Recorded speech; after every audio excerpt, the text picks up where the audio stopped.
I wish that I could have knocked him out at the start. But as we saw, he came to my ears and whispered, "Please be easy on me." He thought I'm Mike Tyson and I will follow his script 40 seconds after I broke the clown's jaw. We are boxers, not content creators. Like, they're suing me for something I didn't do. It's just the most bullshit thing. And I literally had to pay them a lot of fucking money. So Jake Paul's world just got flipped upside down because we're not talking about some regular knockout anymore. This dude is looking at a Netflix lawsuit that could completely destroy everything he's built in boxing. Wait, hold up. This sounds insane. So let me break this down, because just moments before lawyers started circling, everyone was calling this his biggest test for legitimacy. Now that same fight seems to have exposed contracts, egos, and a whole business that was running on hype instead of substance. I heard that Gervonta Davis was being very difficult to work with and Netflix was just waiting for a reason. Yeah, we think he broke his jaw. He's fine. We met with Netflix afterwards. He took a shower. He drove himself to the hospital. A broken jaw is very common in sports, particularly in boxing or MMA, and I think the recovery time from the... Jake Paul facing a Netflix lawsuit isn't some side story that popped up randomly. This is what happens when a billion-dollar streaming giant realizes they gambled on controlled chaos and got pure mayhem. Instead, you could feel something was off the second the Joshua fight wrapped up, because this wasn't supposed to be influencer boxing anymore. They marketed this as legitimate heavyweight business with judges, medical teams, dinks, and millions of people watching worldwide. When that kind of operation feels like it got played, it doesn't send angry tweets, it sends lawyers. Anthony Joshua didn't throw a single straight right hand for 6 rounds. Look at how quickly everything shifted, because 1 second Jake's walking in with all that fearless energy cranked up to maximum, and the next second executives are supposedly asking why the product they paid millions for turned into hospital visits and scrapped future fights. Here's what should really worry you. Word is that what Netflix thought they were getting and what actually happened were two completely different things, and somebody out there knows way more than they're letting on. I was like, wow, that was nice. I was on the ground, I was like, that was a good shot. Did he surprise you with his power? To be honest, no, but I mean...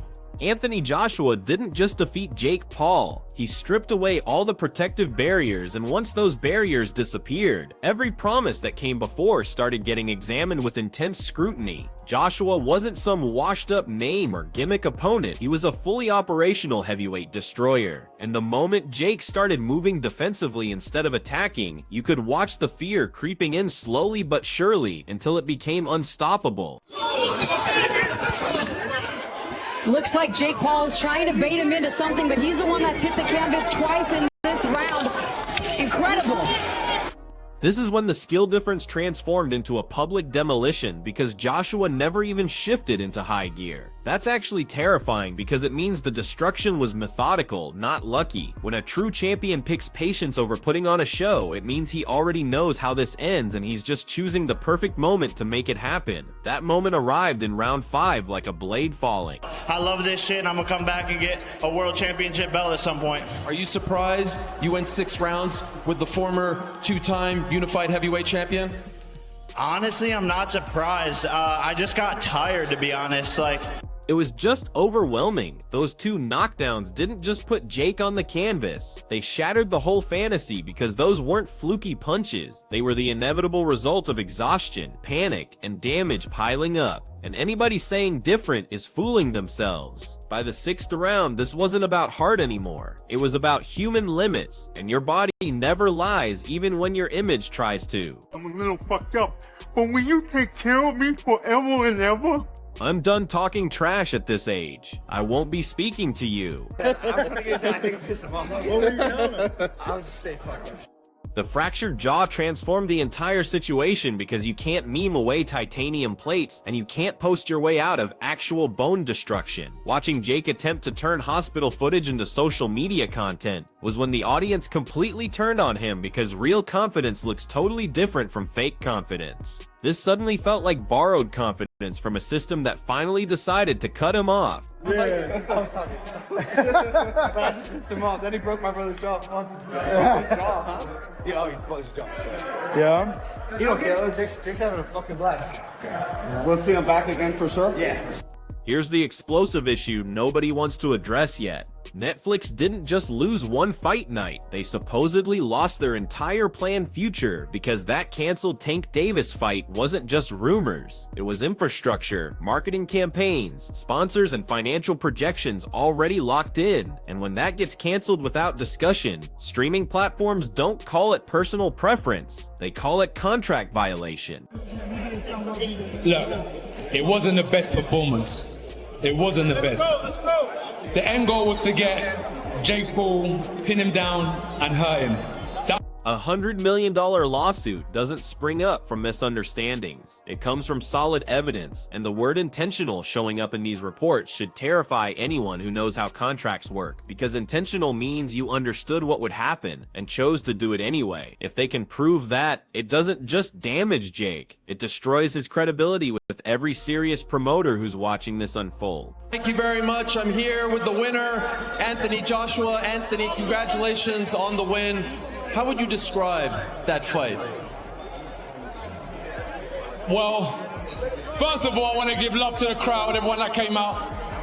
I really do appreciate everyone in this venue. Ask yourself this question and answer honestly. Why would a corporation like Netflix destroy a relationship that was making them money unless something behind closed doors went seriously wrong? This can't be random timing because the confidence disappeared immediately and suddenly the story changed from punches thrown to legal papers filed. And when lawyers replace boxing gloves, the real fight is already over. Because it's a civil lawsuit and it's just allegations. It's not criminal. So there must be something. This is where the destruction goes deeper, because losing to Joshua could have been survived, but losing the trust of major platforms is toxic, and sponsors don't make dramatic announcements. They just disappear, and future deals become colder, quieter, and much harder to close, and once you get labeled as unreliable, that reputation follows you no matter how many fans you have. Jake Paul, he's done really well tonight. I want to give him his props. He got up time and time again. It was difficult in there for him, but he kept on trying to find a... Something else that keeps bothering me is how relaxed Joshua seemed afterwards, because confident winners don't feel threatened, and threatened people don't file lawsuits. They just move forward, but Netflix didn't move forward. They went nuclear, which suggests this isn't about hurt feelings. It's about losing control and someone desperately trying to grab it back before more problems surface. I don't like it. Even Anthony Joshua had some class and, apologized to me. Did he really? Yeah. He worked his way through the crowd and came up to me and said, "Mom, it's just boxing. It's the fight game. It's just the fight game." Don't overlook all the talk about other fighters being problematic, because when multiple names start appearing in the same conversations, it usually means contracts were pushed to their breaking point and one failure exposed weaknesses everywhere. When one deal collapses, others start getting examined word by word for protection. The most frightening part is this story feels nowhere near finished, because legal battles drag on forever and discovery gets messy, and when emails, texts, and private conversations get pulled into public view, carefully crafted stories die quickly. If Jake thinks this ends with news headlines, he's completely missing what's happening, because this could get much messier before it gets resolved. So stay uncomfortable with this situation, because the fight didn't actually end in round 6. It just moved to a different arena, and now the pressure isn't coming from a heavyweight right cross. It's coming from corporate lawyers and legal systems, and those don't get tired. They keep grinding until something finally breaks, and I don't think we've witnessed the final breakdown yet. What really hits you after processing all of this is understanding that the Joshua fight wasn't the actual problem, it was just the spark, because systems don't crumble from one punch unless they were already cracking under pressure. Everything surrounding Jake Paul's boxing career had been stretched to its limit long before that night happened.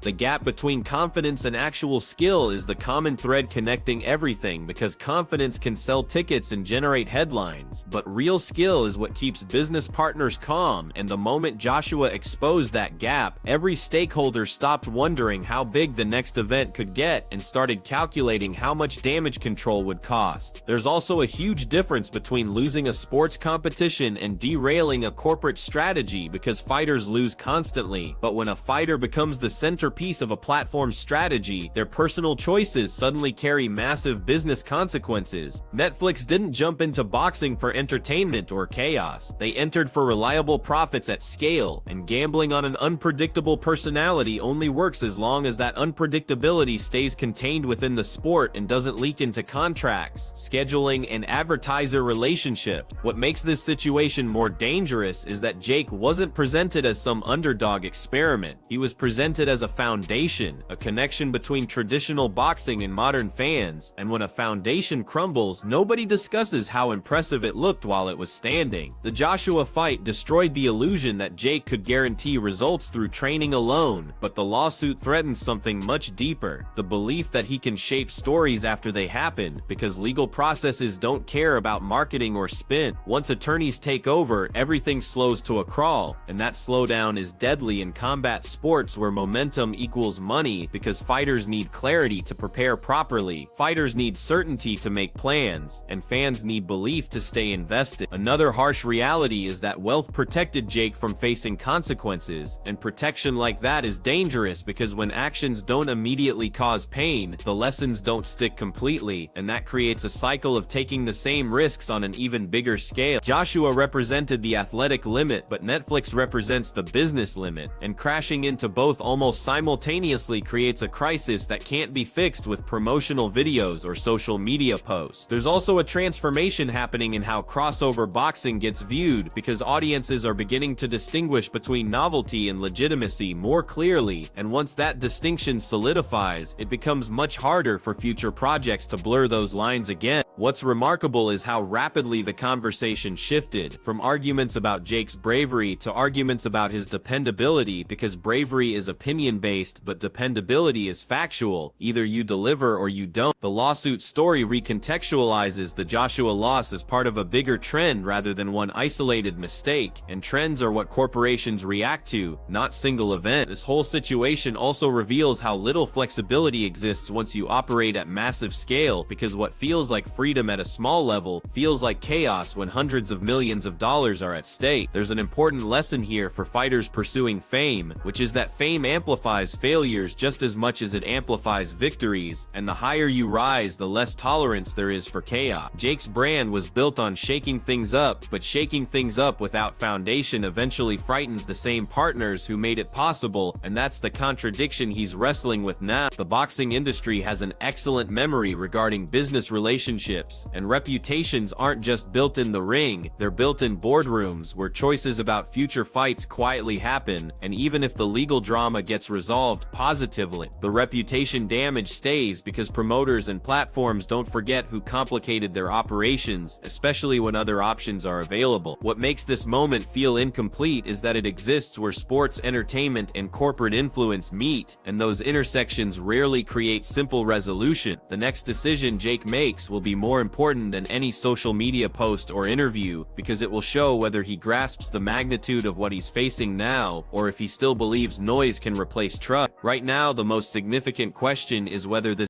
experience will force the growth that success could.